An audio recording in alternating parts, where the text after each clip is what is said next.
Hello guys, good evening po sa inyong lahat. For today's video, meron na tayong solusyon dito sa particularly sa OPI 5 na board, no? So ito, OPI 5 to, tapos meron siyang software na Piso-Pi. Ngayon, problema ng karamihan ay nagkakaroon tayo ng credit using lighter. Ito, yung tawag na pitik lighter. So ngayon, ito pa sa inyo na gumagana yung pitik lighter. Pero sa second part ng video, papakita ko sa inyo kung paano mo susolusyonan yung pitik lighter na para hindi na siya gumana. Okay? So, connect tayo dito sa 10.0.0.1 ni Piso-Pi. So, ito guys, Okay, so mag-insert coin tayo. At kung mapansin nyo, pakita ko sa inyo, itong isang ilaw, itong LED magiging green to. Ayan, so wala pa siyang ilaw. Proof yan na dito tayo nagko-connect. Okay, so insert coin tayo. Ayan. So, ayan, kulay green na po. Ayan, oh. Okay, so ngayon pipitik na tayo. Wala pa tayong credits, ha. Ayan, so pipitik tayo dito.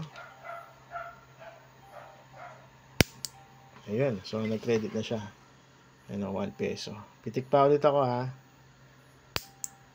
Okay, 2 pesos. Isang pitik pa. So kahit saan naman dyan gumagana yan kasi copper plated siya. Ayan, 3 pesos na. 4 pesos. So kahit saan part dyan gagana yan. Kahit nga sa tornilyo gagana. So 5. Okay, ayan. So 5 pesos na, guys. Yan. Okay, so isang pitik pa. Tak. Ay, sala. Ayan, so 6 pesos na. Okay, so dito sa video na to, mapansin natin, gumagana talaga yung pitik lighter. So ngayon, tuturo ko sa inyo kung paano natin masosolusyonan yung ating pitik lighter. So ganito lang kailangan nyo. Kukuha kayo ng isang wire. Itong wire na to, manipis na wire lang yung ginamit ko. At syempre, sa loob ng bendo nyo ito ilalagay, no? Kita ba? Hindi. Okay. So, dito sa coin slot, kahit saan part ng coin slot, no? Ako ginawa ko dito. Ayan, dito sa kabitan ng tornilyo. Magga-grounding lang tayo. At matatapos na yung problema natin. So, check natin kung talagang gagana. Ayan. Pwede kayo mag-ground. Siyempre, pag nilagay nyo itong wire, dun dapat sa loob ng bendo para hindi matatanggal ng customer, no? Ayan. So, dito sa video, dito ko lang ilalagay. Demo purposes lang naman, no? So, ito, para lang talagang kumakapit yung wire sa tornilyo. Ayan. Okay, ayan.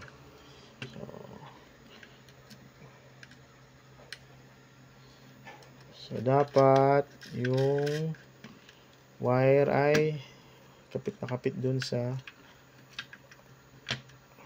ayan. So, papasensyahan ko na. Hindi na natin i-edit tong video para siguradong sabihin ng mga basher natin may daya, no? So, iipitin lang natin yung wire. So, mas maganda kung i-solder nyo. Kung kaya i-solder. Sa ipit nyo ng maganda. Dalawang tornilyo pwede rin.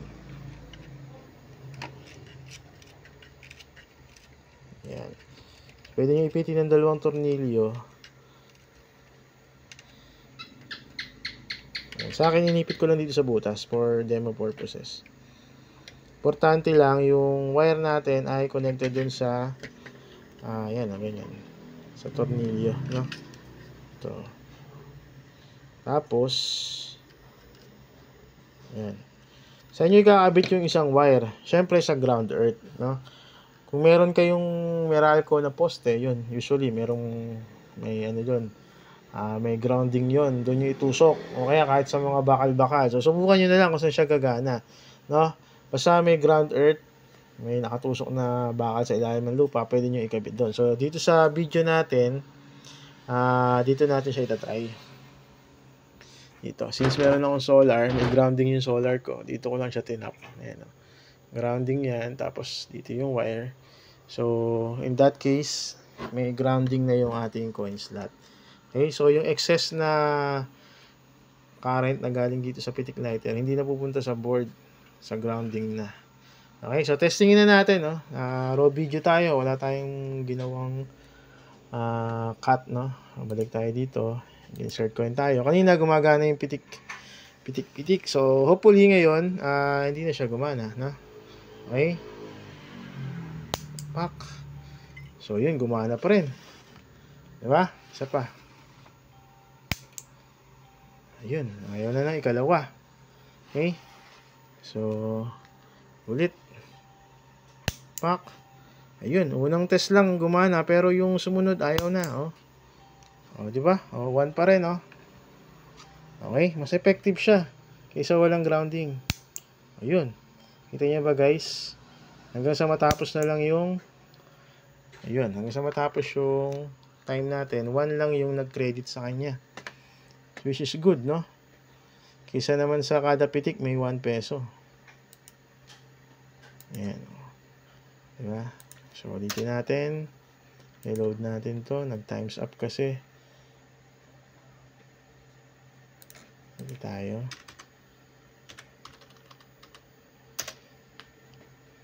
Okay. Ayan, nag-error na. Baka nasira na yung board natin. Pero nakita naman natin sa video na hindi na talaga siya gumana. No? Uulitin natin para sure.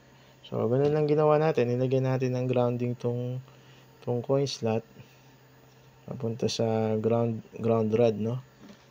Ayan. So, ayun. Ito, gumana na.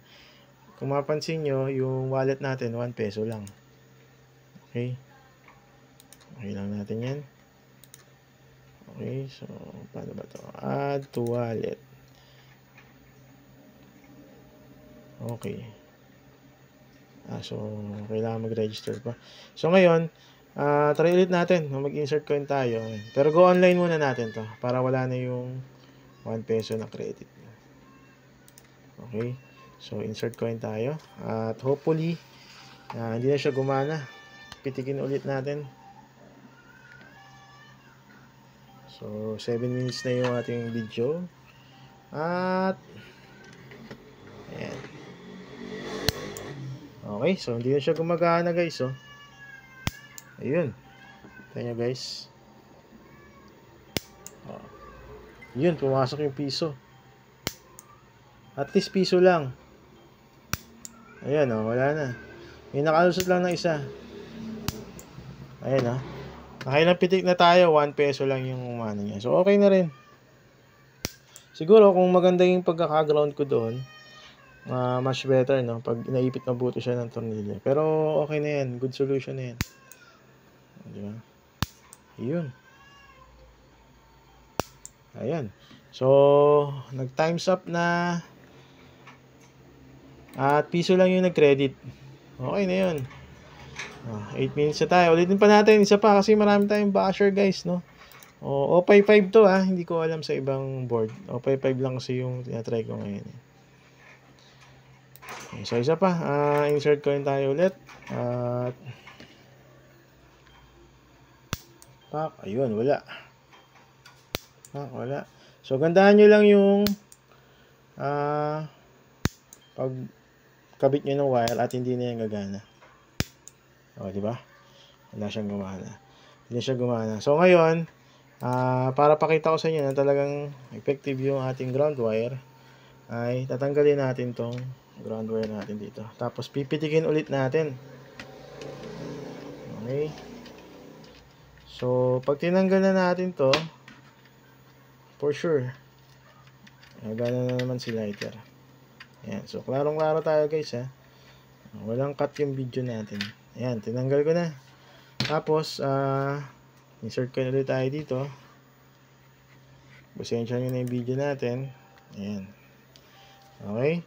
At pipitik na ulit tayo. Ito. Raw lang tayo, raw video. Ayun. Diba? Piso. Pak.